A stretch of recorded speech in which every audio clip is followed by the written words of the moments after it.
সমস্ত প্রশংসা সেই মহান রব্বুল আলামিনের, যিনি যাবতীয় প্রশংসার মালিক। আজ একটি বিষয় নিয়ে আপনাদের সাথে শেয়ার করতে চাই।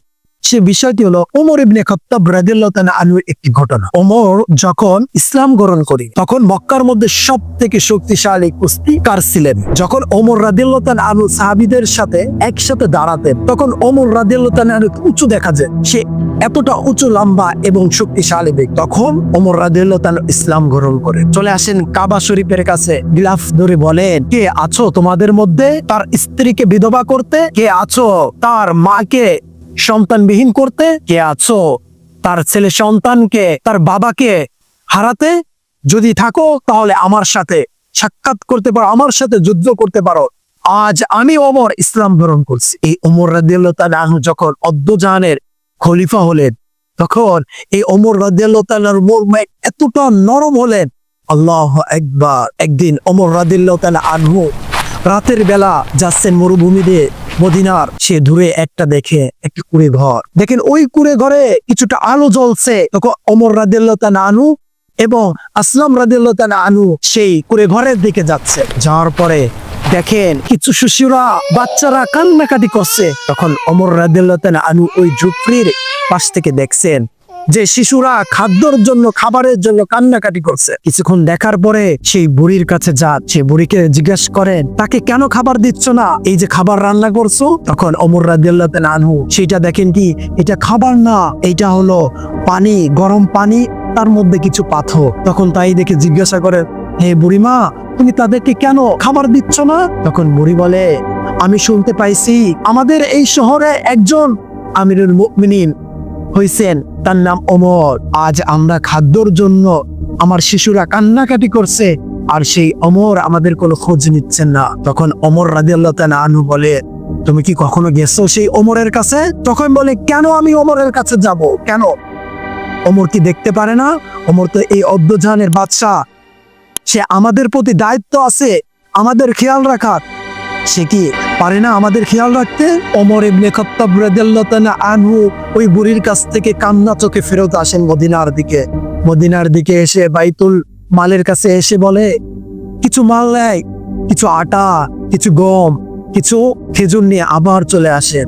তখন আসলাম রাদিয়াল্লাহু তাআলা আনহু বলে, হে আমিনুল মুমিনিন, আপনি এই বোঝাটা, এই বস্তাটা আমাকে দেন।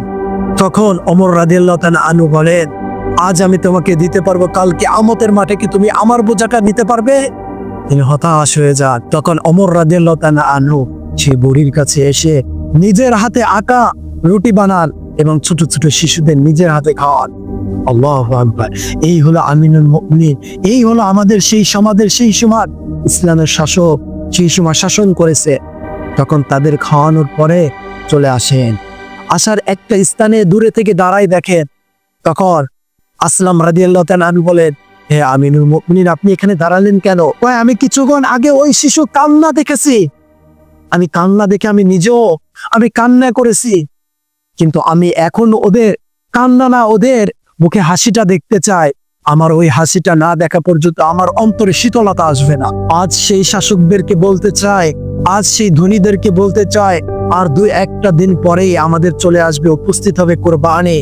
এই কোরবানির গোশত নিয়ে কত উৎসাহ, কত আনন্দ হবে।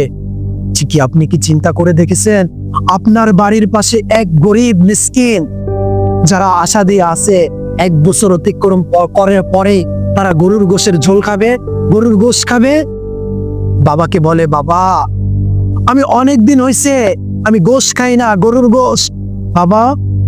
বাবা তাকে সান্ত্বনা দিয়েছেন সেই সন্তানকে, তুমি আর কয়েকটা দিন ওয়েট করো, আর কয়েকটা দিন ধৈর্য ধরো, তোমার বাড়ির পাশে ওই চাচা গরু জবাই দিবে কোরবানিতে, ওইখান থেকে অনেক গোশ পাওয়া যাবে, তুমি ধৈর্য ধরো, ওইখানের গোশ এনে তোমাকে রান্না করে দেওয়া হবে।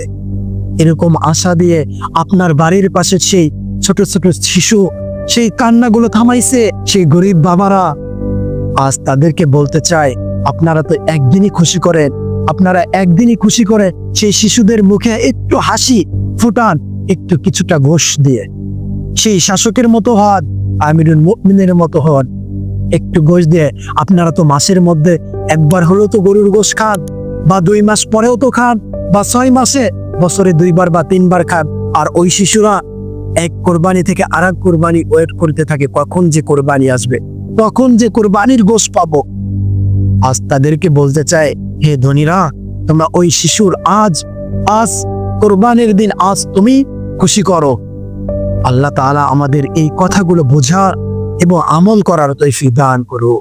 আমিন।